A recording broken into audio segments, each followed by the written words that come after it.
Thanks a lot, Ryle. And all about Brazil, as you can hear this morning on Expresso. And this story is no different. Extreme adventurer and ex-naval officer Zirk Botha has enjoyed a hero's welcome after breaking a world record and rowing here the 7,200 kilometers from Cape Town to Rio de Janeiro, unsupported, all in 71 days. Zirk Botha joins us to tell us all about his adventures out on the Atlantic Ocean. Zirk, what an honor. Thank you so much for being here on Expresso. It's really super to be here. Thanks for having me to share my experience with you guys. Well, talking about experience, I want to start off with those world records that you set, because when it comes to being the fastest row from Cape to Rio, that's one of the records. You also did this unsupported. Tell me a bit more about the accomplishments that you've taken on. You know, the only one that I had planned was to be the first person to do this solo. Yeah. The others, the time happened as the process developed. But it was amazing. It was an amazing experience. It was a challenging experience, as you can imagine. But it was really worth it, and it was a package deal. It wasn't just about the row, it was also about the finish and the reception and the opportunity to get a bigger message out to the world. So phenomenal experience all around. We'll get to that message in a second, but I do believe that planning something like this must be quite intense. It's not something you can just jump into and whatever floats your boat to move along. You've done some planning. However, 2 years ago, planning that, there's been a couple of moments of discouragement that's come across you and some hiccups, so to speak. Tell me a bit more about what motivated you to keep on pushing on. When I decided to do this, I had set the goal for me, and there are two goals that I wanted to achieve through the row. And I believe that once you set your goals and your goals are clear, and you know exactly what you want to achieve out of something, it becomes easier to stay the course. Tell me about this message you spoke of now. You wanted to send a clear message to the world doing something like this. What was that message? So, yeah, sustainable development is something that is very close to my heart. As an adventurer, I've been fortunate that I've traveled in various parts of the world doing different disciplines. And the experience has been that I've traveled through really pristine areas without any pollution or unnecessary impact from us as the human race. And I believe it's important for us as humans to take responsibility and accountability. Yes. Of preserving our planet. So that was my project, but alongside with that, I want to encourage people that if somebody like me can do a Cape to Rio row, then you can do your project. You know, I want to encourage people to expand their comfort zones and not be afraid to take a risk, to be prepared to take 2 years to make your project come alive. Wow. You know, not to think about instant gratification. You know, we want to get that gratification on social media in 3 minutes or 5 minutes.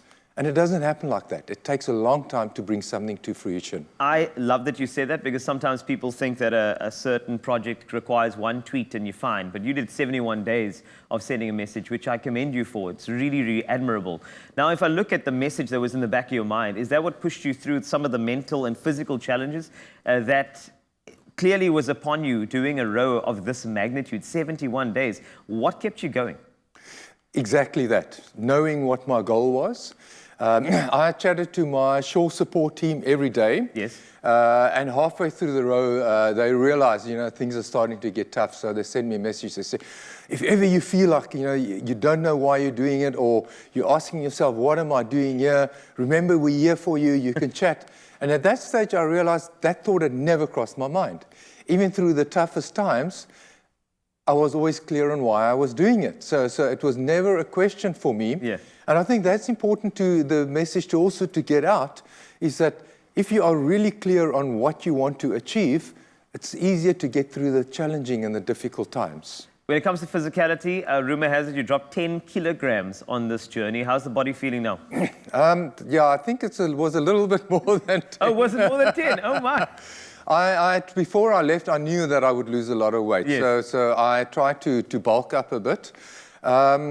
I went to the gym the first time yesterday, and Nice. It was tough. It was really tough. Yeah, I lost most of the weight that I'd lost was in muscles. Fortunately, I've been pretty lean.